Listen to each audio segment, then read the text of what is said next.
Good morning, good afternoon, good evening, wherever you all are. I welcome you back to my channel once again, and I hope you all are doing good. So, if you're new to this channel, do like, subscribe, and share.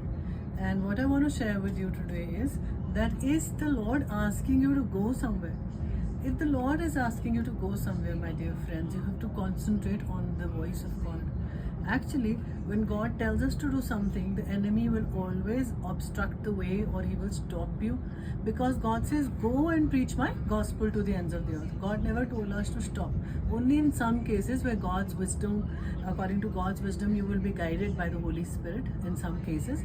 But yes, when sometimes actually God is asking us to go, the enemy will come against that call. The enemy will come against that assignment.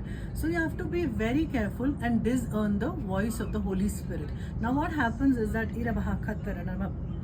normally when we get a verse from God or we get a direction from God, we kind of want to confirm again and again and again. And in the meantime, we kind of miss the time, we miss the time, we miss the opportunity, because God has destined a time and a season for everything, and God is very specific in his direction. So when God asks you to go today, what I want to say to you is especially that when he's telling you to go, you just go anyways, even if you don't really know what God is actually asking you to do at that particular area, in that particular family or that particular person, but you need to go when God says go. So I will just ask you to discern the voice of the Holy Spirit, and if you think that you are lacking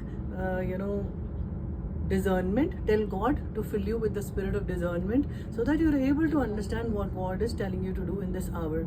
And sometimes what we think, we are still praying, and I'm sure that we all have a time to pray, a season to pray, a fast, but there is time when we have to go. That time also we just wait and we wait and we actually miss the opportunity. So I would just encourage you all, just hear the voice of God and do it anyways. God bless you all. See you soon.